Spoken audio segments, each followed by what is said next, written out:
untuk pengukuran besaran listrik itu, jadi ada beberapa besaran atau yang akan diukur nantinya dalam sebuah pengukuran besaran listrik, yaitu ada namanya adalah besaran dasar. Besaran dasar ini adalah besaran yang tidak tergantung pada besaran lainnya, jadi dia berdiri sendiri. Contohnya di sini adalah panjang ini kan satuannya meter, massa kilogram, waktu second.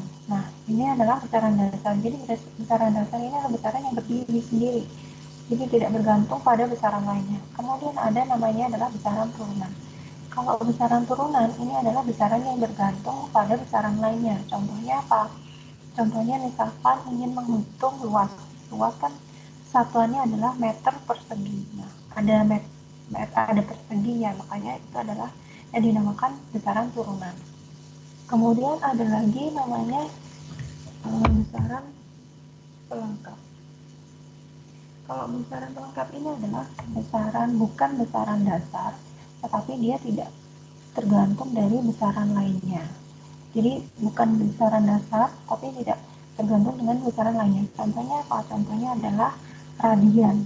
Contohnya adalah saat menghitung sudut dasar atau satuannya adalah radian.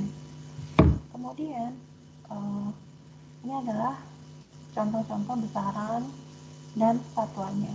Ini adalah merupakan besaran dasar. Kemudian kalau besaran turunan kalau tadi meter persegi, kalau luas, kalau volume itu meter kubik, dan kubiknya adalah merupakan besaran turunan. Kemudian kalau besaran pelengkap, besaran yang tidak tergantung dari besaran lainnya, tapi dia bukan besaran dasar. Itu adalah misalkan radian. Kemudian jadi untuk menghitung suatu besaran itu ada yang namanya sistem satuan. Nah, sistem satuan itu dibagi menjadi dua. Yang satuan yang universal ini adalah dipakai di semua negara. Jadi secara universal dipakai di semua negara. Kalau satuan yang Inggris ini hanya dipakai di beberapa negara yang kemungkinan menggunakan bahasa Inggris. Misalkan seperti Inggris, Amerika Serikat. Nah, seperti itu. Itu adalah sistem satuan yang digunakan secara universal, ada yang untuk beberapa negara itu sendiri. Kemudian, nah, ada yang namanya adalah dimensi. Jadi kalau dimensi ini adalah cara penulisan dari besaran-besaran tersebut dengan simbol-simbol, misalkan atau lambang. Nah, misalkan panjang itu kan dimensinya adalah L. Kalau massa adalah M.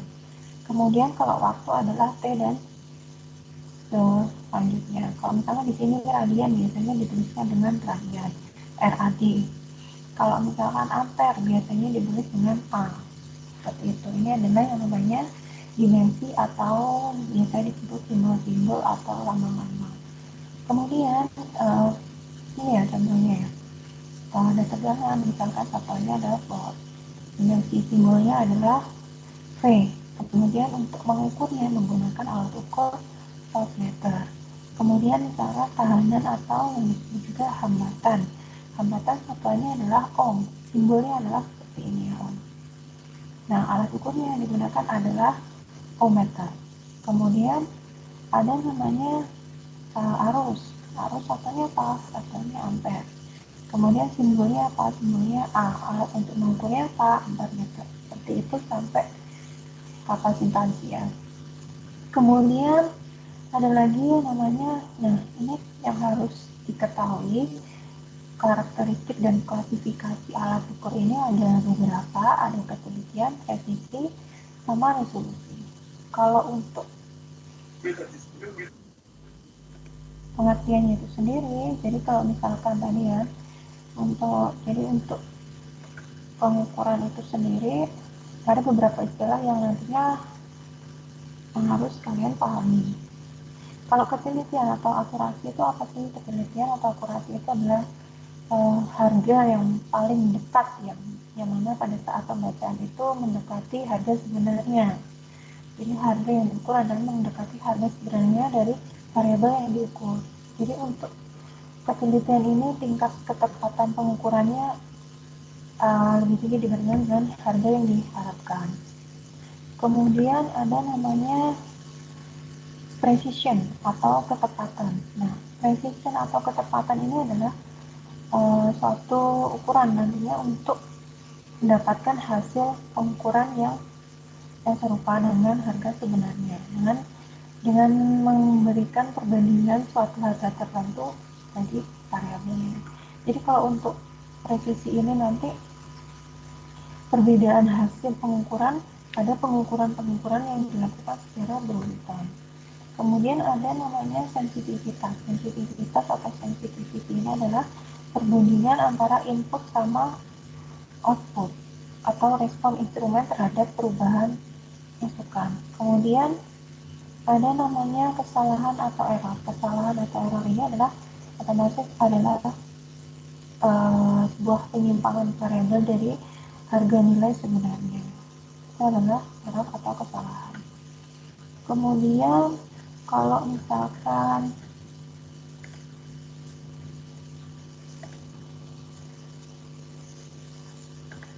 lanjut tadi,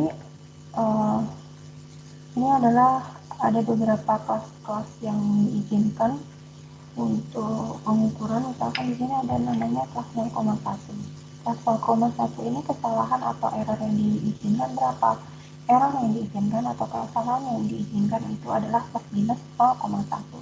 Biasanya ini digunakan untuk pengukuran di laboratorium.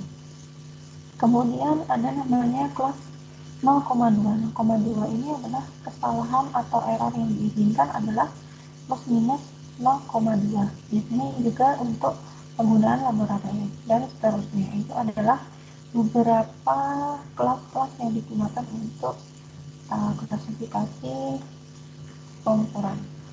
Kemudian ini ya tadi.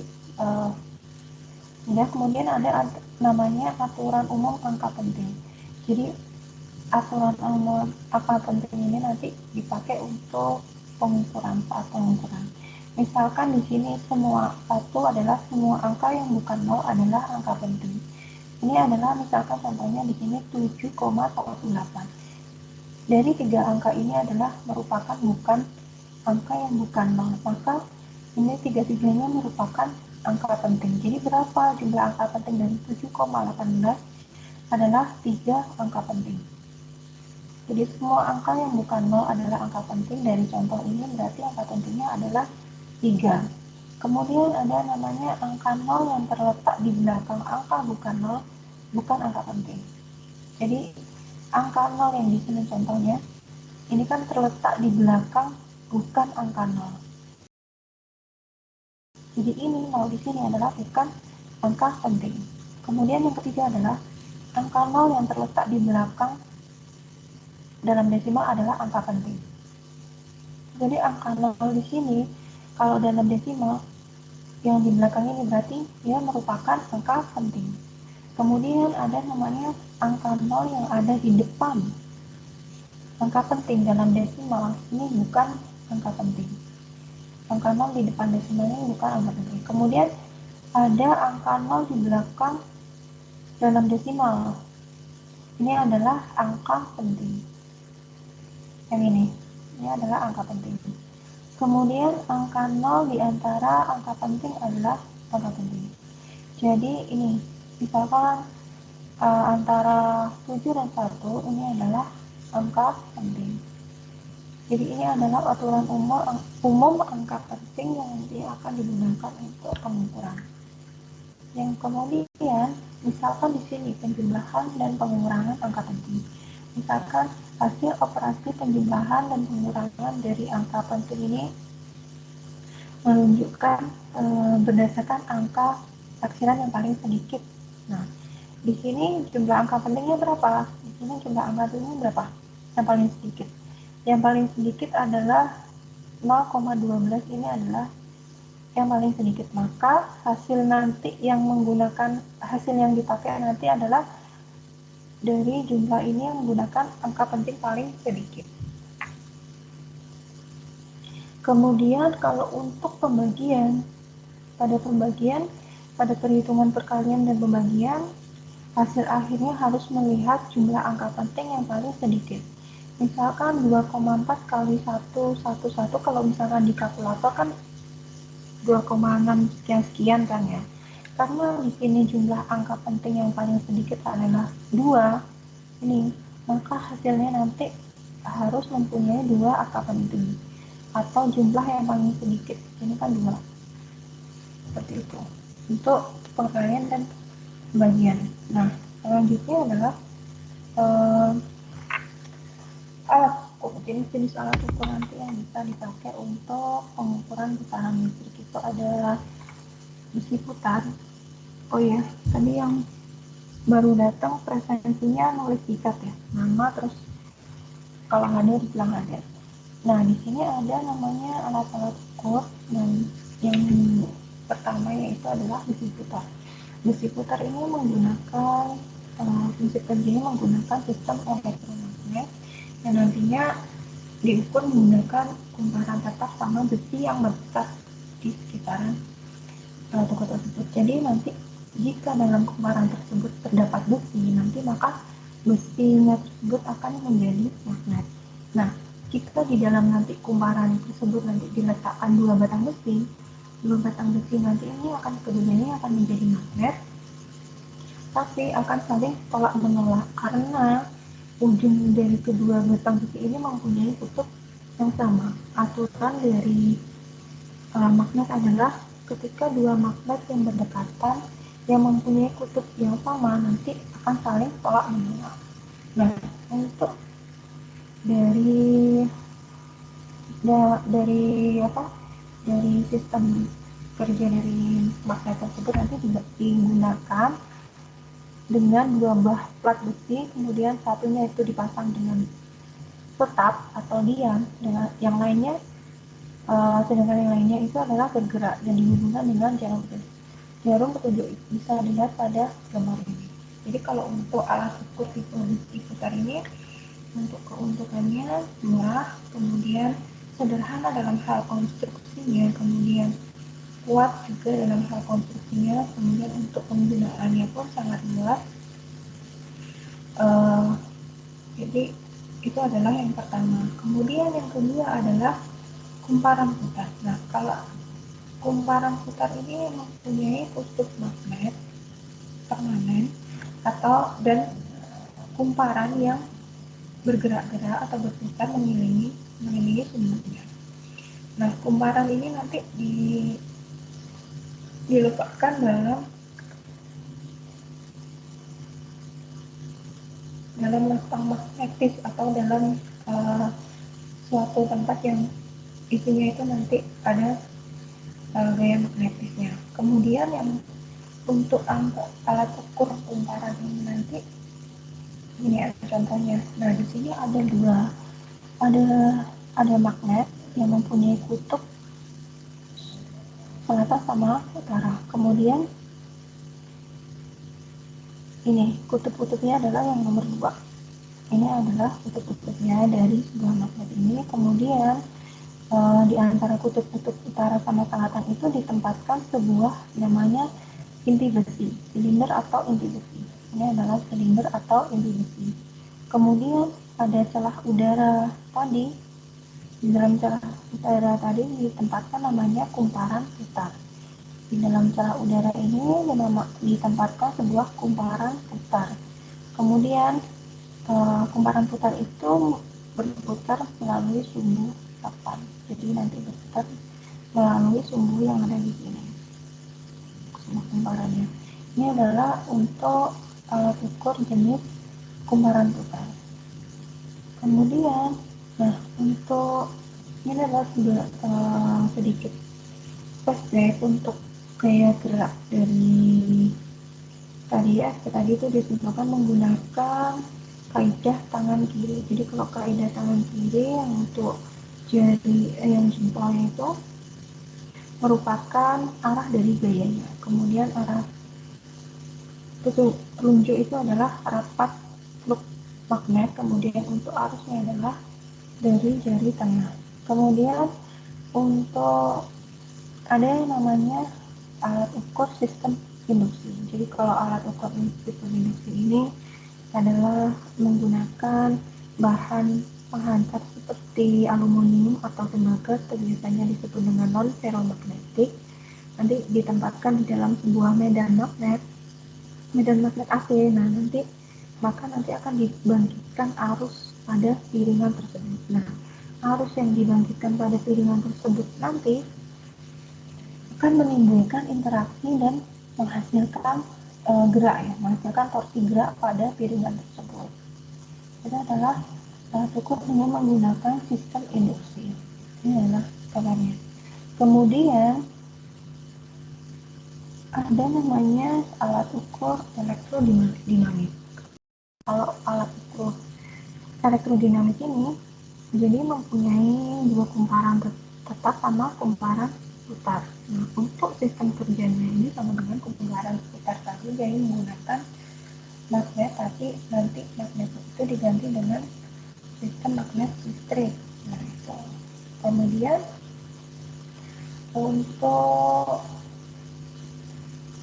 selanjutnya yaitu alat ukur elektronik. Nah, kalau alat ukur elektronik ini adalah alat ukur yang biasanya kita pakai karena mempunyai beberapa keuntungan. Keuntungan kalau untuk alat ukur elektronik ini adalah lebih karena portable ya, karena alatnya lebih kecil, kemudian kecerdasan untuk pengukurannya ini tinggi, jadi untuk faktor error atau kesalahannya hanya 0,1 sampai 0,5%. Kemudian untuk alat ukur ini tidak dapat dipengaruhi oleh temperatur ruangan yang tinggi. Terus untuk harganya pun juga relatif mahal kalau untuk alat ukur yang elektronik ini. Nah, ada alat ukur yang menggunakan trafo ukur. Trafo ukur di sini adalah menggunakan trafo arus sama trafo tegangan. Jadi kalau trafo arus itu nanti digunakan untuk menurunkan arus dengan perbandingan trafo, kemudian sekaligus nanti mengisolasi peralatan ukur dari tegangan sistem yang diukur. Nah, kalau trafo tegangan itu nanti digunakan untuk menurunkan tegangan sistem dengan perbandingan trafo tertentu. Ini adalah contoh dari soal trafo arus di sini. Misalkan diketahui di sini adalah perbandingan lilitan sekunder sama lilitan primernya sama dengan arus primer dibanding dengan arus sekundernya. Lilitan sekunder dibanding dengan lilitan primernya ini adalah sama dengan A atau perbandingan teoretis. Jadi kalau di sini yang ditanya nanti adalah IP-nya, lilitan primernya, maka bisa diselesaikan dengan perbandingan A di sini A sama dengan IP dibanding IF. A-nya sendiri adalah IP. IP ini adalah arus primer, itu adalah 400 ampere, kemudian arus sekundernya adalah 5 ampere. Jadi untuk A itu adalah 400 dibagi 5 adalah 80. Karena misalkan NP lilitan primernya adalah 1, maka dari rumus ini NS sama dengan A dikalikan NP. NS sama dengan A dikalikan NP, sehingga diketahui NS-nya adalah 80. Dari situ bisa digunakan untuk mengukur arus primernya. Dari sini arus primer adalah IP sama dengan A dikalikan dengan IS. Jadi bisa dicari untuk arus primernya IP sama dengan IS dikalikan A. IS-nya tadi berapa? IS-nya adalah 5 dikalikan dengan A. A itu adalah yang tadi 80. Jadi untuk arus primernya adalah 400 ampere. Ini adalah contoh pengukuran di trafo arus. Sama ya, ini untuk trafo tegangan menggunakan perbandingan di sini NS per NP sama dengan IP per IS. Kalau di sini adalah mencari NS-nya. Kemudian ini adalah alat ukur listrik yang biasanya digunakan untuk mengukur besaran-besaran listrik. Yang pertama itu adalah ampermeter. Kalau ampermeter ini adalah yang digunakan untuk mengukur kuat arus listrik. Jadi untuk mengukur kuat arus listrik itu menggunakan yang namanya ampermeter. Nah, ini untuk mengukur DC bisa ataupun mengukur AC. Tapi di dalam rangkaian tertutup. Nah, pengukuran ampermeter ini harus diseri dengan beban listriknya. Jadi kalau untuk mengukur ampere meter, yang harus diperhatikan adalah alat ukur ini harus diseri dengan beban yang akan diukur. Simbolnya adalah seperti ini. Kemudian contoh dari beberapa dari ampere meter itu adalah bisa dilihat di sini. Kemudian ini yang bentuk digitalnya. Jadi yang saya maksud di sini adalah di sini ada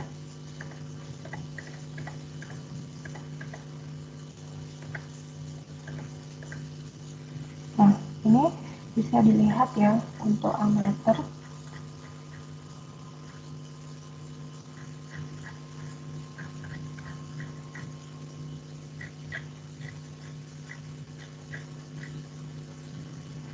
Yang ini jadi alat ukurnya ini harus diseri ya. Ini adalah ammeter. Kemudian selanjutnya adalah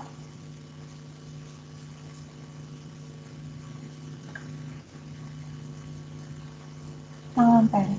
Tang ampere ini adalah atau biasanya disebut meter ini digunakan ini juga termasuk dari ammeter, tapi bisa digunakan untuk pengukuran arus juga tanpa harus atau membuat kabel jumper ya. Jadi lebih mudah menggunakan tang ampere ini untuk mengukur arus. Nah, ini bisa juga digunakan untuk mengukur tegangan, mengukur tahanan, atau juga bisa untuk yang lainnya. Kemudian ini ya, jadi kalau untuk mengukur namanya kuat arus, alat ukurnya ini harus diseri sama dengan beban. Alat ukurnya ini harus diseri sama beban dan sumber. Kemudian kalau untuk tang meter ini adalah caranya jadi tidak menggunakan kabel jumper langsung. Kemudian kalau voltmeter yang selanjutnya adalah voltmeter. Kalau voltmeter ini, jadi voltmeter ini adalah untuk mengukur tegangan baik DC ataupun AC. Kalau ammeter tadi diseri dengan beban dan sumber, kalau voltmeter harus diparalel dengan beban yang akan diukurnya. Ini adalah contoh dari voltmeter, simbolnya adalah P seperti ini. Ini adalah contoh pengukuran voltmeter, pengukuran tegangan ya menggunakan voltmeter. Jadi alat ukurnya ini harus diparalel dengan beban. Kalau ammeter tadi diseri dengan beban, kalau mengukur tegangan harus diparalel dengan beban ini. Ini adalah contoh pengukuran tegangan yang juga harus diperhatikan nanti kalau misalkan kalian praktikum untuk misalkan mau mengukur tegangan, harus diperhatikan kualitas dari positif sumbernya, misalkan menggunakan sumber DC harus diperhatikan positif sama negatifnya saat nanti mengukur ya. Kalau DC kan harus diperhatikan positif sama negatifnya. Kalau AC kan polaritas terbalik tidak apa-apa kalau untuk AC. Jadi kalau DC nanti harus diperhatikan plus sama minusnya dari sumbernya. Kemudian kalau yang ketiga adalah ohmmeter. Nah, ohmmeter ini adalah sebuah alat ukur yang digunakan untuk mengukur hambatan listrik atau tahanan listrik. Jadi kalau untuk ohmmeter nanti satuannya adalah ohm. Satuannya adalah ohm, simbolnya adalah seperti ini, ohm, seperti ini. Ini adalah contoh dari ohmmeter. Pemasangan dari saat pengukuran tahanan, ohmmeter ini dipasang paralel dengan hambatan yang akan diukur. Seperti ini contohnya. Jadi kalau kalian mau mengecek nilai resistor ya, nilai resistor caranya seperti ini. Kemudian ya ini yang biasanya kita pakai adalah multimeter atau multitester. Ini adalah multitester ini adalah suatu alat ukur yang bisa digunakan untuk mengukur ampere, volt, sama ohm, atau biasanya juga disebut dengan voltmeter. Nah, jadi multimeter atau multitester atau voltmeter ini bisa untuk mengukur tegangan, arus, sama hambatan. Ada dua jenis dari multimeter itu sendiri. Yang pertama adalah multimeter analog sama digital multimeter. Yang ini bisa digunakan untuk mengukur di listrik DC maupun di AC. Untuk gambarnya bisa dilihat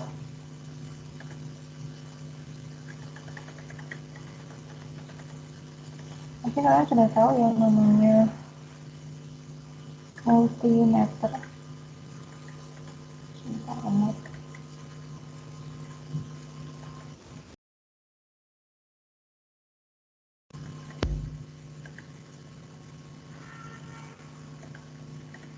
Jadi multimeter itu ada dua, yang digital sama analog. Kalau digital itu kan tidak perlu menggunakan batas ukur untuk menghitungnya, jadi untuk hasil dari pengukurannya sudah langsung tertera di layar. Maaf.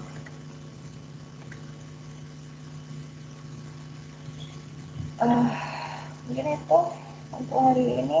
Maaf ini tadi sekali. Jadi yang terakhir tadi adalah multimeter ya, multimeter digital sama analog. Untuk gambarnya saya tunjukkan di depan aja. Ini sudah absen semua ya.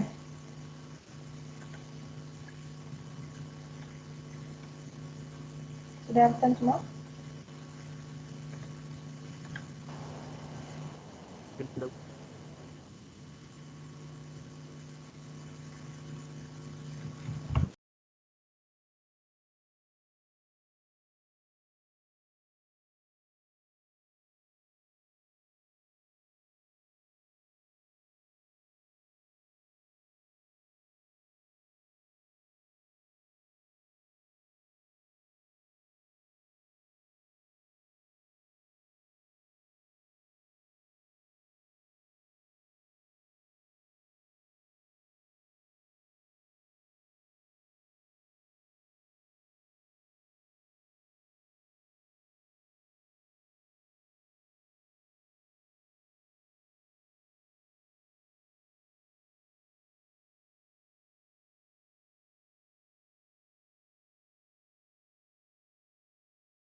Untuk ketua kelasnya siapa?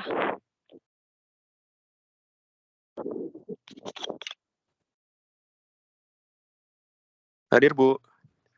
Siapa? Eliezer Sabrianto, NIM 2020 11234, Bu. Oh ya, ini kan baru yang absen baru 30 orang. Nanti yang sisanya tolong dikonfirmasi ya, hadir atau tidak. Maksudnya kemana gitu. Kalau tidak ada alasan berarti nanti saya tulis di anjungannya tidak hadir. Kalau misalkan ada alasan apa, sakit atau izin gitu ya untuk ketua kelas, nanti setelah temennya konfirmasi bisa di posting di mana? MS Team ya? Ketua kelas ya? Di tempat yang sama untuk absen ya, Bu ya? Di MS Team aja di post ini Bu, nama 3 orang ini kemana gitu ya. Yang belum konfirmasi aja tadi. Siapa nanti ditanyakan ini kemana, ini kemana, ini kemana. Posting aja di MS Team. Di mana di kelas PBL ya. Oke Bu, baik Bu. Ini nanti untuk tugasnya saya posting juga di MS Team ya. Untuk deadline-nya minggu depan aja deh, minggu depan. Jadi nanti saya posting tugasnya, terus nanti deadline-nya saya buat minggu depan gitu aja ya. Kira-kira ada yang ditanyakan untuk hari ini? Izin bertanya Bu. Ya. Sebelumnya Gugun Guntoro 2020 11064 Bu. Izin Ya. bertanya Bu, untuk kenapa ya Bu untuk ampere meter dipasang seri, apakah dia dalamannya lilitannya diserikan apa gimana Bu, dan kenapa juga voltmeter dipasang paralel Bu? Terima kasih. Oh iya, itu untuk cara pengukurannya. Jadi kalau misalkan kalian di plus minusnya dari alat ukurnya itu sendiri, kalau misalkan kalian nyoba nanti misalkan mengukur arus tidak di seri, nanti terjadi ini ya, pernah saya ngukur saya paralel, yang ngukur arus saya paralel, kayak terjadi ledakan gitu. Jadi hambatan yang diukurnya nanti akan rusak, bebannya yang diukur nanti akan rusak seperti itu. Jadi sangat untuk konstruksi dari dalamnya dari alat ukurnya sendiri saya belum paham di dalamnya multimeter sama ammeter sama itunya, kemungkinan ada di situ sudah ada positif sama negatifnya itu sendiri untuk pengukuran ammeter sama voltmeter gitu ya. Ada lagi? Iya Bu, matur suwun Bu.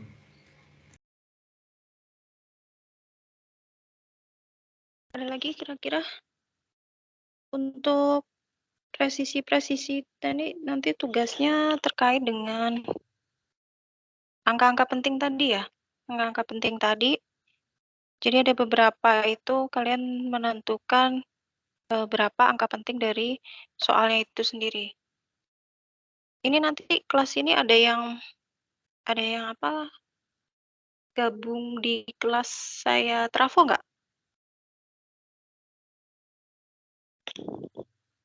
Ada ya? Ada Bu.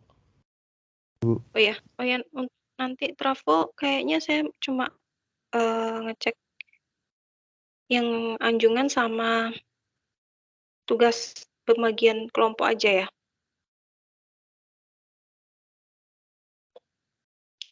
Oke, ada yang tanyakan lagi?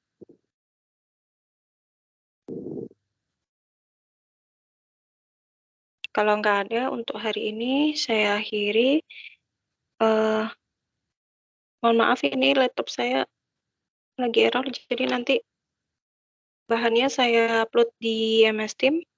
Kalau tidak ada, saya cukupkan untuk hari ini. Terima kasih sudah hadir di kuliah saya. Assalamualaikum warahmatullahi wabarakatuh. Waalaikumsalam. Waalaikumsalam. Terima kasih.